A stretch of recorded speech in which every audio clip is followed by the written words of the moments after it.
Forget everything you think you know about cornbread, because this cast iron version is about to change the game. Let's get started. First, I've got a 9-inch cast iron pan. I've put half a stick of butter in it, and it's going to be going into the oven at 425 degrees and heating up for about the next 5 minutes. Next, you're going to need a big bowl for all the dry ingredients. I'm going to start out with the cornmeal. Now I'm going to have the proportions down below in the descriptions, but I'm starting out with stone ground cornmeal. I'm going to be adding baking powder, salt, got some sugar, and I have some flour. Now, I'm going to be blending this dry mixture all together. Now, Ralph, you say, why should I go to all the work to do this? I can just go and get a Jiffy Mix off the shelf at the grocery store. It'd be easy enough. Yes, but this will be just as easy, cheaper, and you can take this dry mixture that we just made, package it up in like a Ziploc bag, and you'll have your own Jiffy Mix. It'll cost you a whole lot less. And we're all about saving money, I'm sure you are. So this looks just like what's going to come out of that box. Why not save the money? So set this aside for the moment. And we're going to be making up the wet portion. In here, starting out with 2 eggs. Now you can be blending those up in the bowl itself, but as long as I've got them separate, why not just blend them beforehand? Another half stick of butter.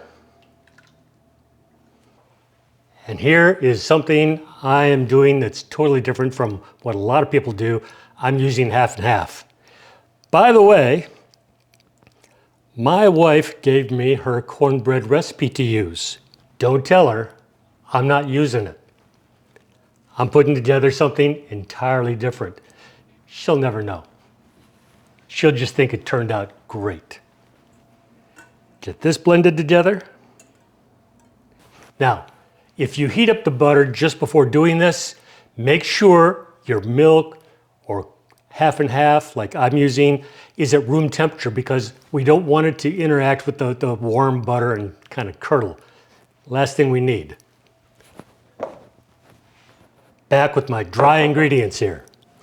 Now, I'm going to kind of form a little divot here in the center. Kind of show that right here. Got that little hole. And that's where I'm going to be pouring our wet mixture.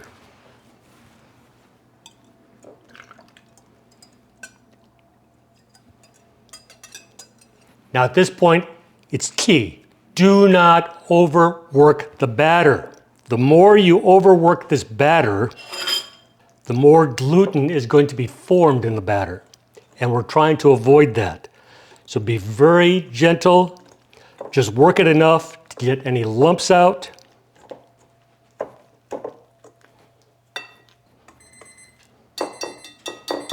And I hear the oven going off. So our pan is ready. That's going to be hot. So I've got a little trivet here to go on my countertop.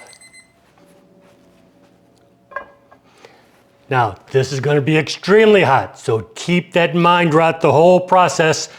We do not want anybody burning themselves. I'm going to be pouring the mixture in.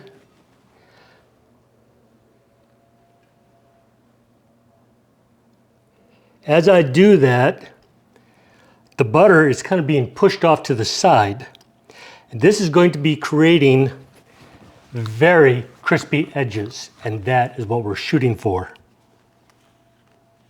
If you like your cornbread a little bit crumblier, use a little bit less milk, perhaps a cup instead of a 1.25 cups or a 1.5 cups.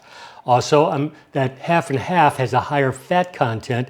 It's going to give us a little bit denser, a little bit less crumbly of cornbread. Now, I think my wife likes it kind of crumbly. I like it where it kind of stays together a little bit better. And since I'm making it, I win. Now, it's ready to go in. We're going to be putting it back into that oven for about the next 20 to 25 minutes. Periodically, I'm going to pull it out and poke a toothpick or a skewer into it. And if it comes out cleanly, we'll know that it's done, but it's going to take approximately 20 to 25 minutes. Okay, I've just taken it out of the oven. It's looking terrific. Take a look at this. Looks great, doesn't it? Let's see how it tastes. Get some good butter all over that thing.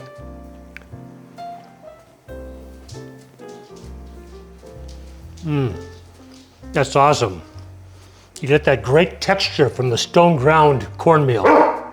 Gunnar wants a little bit.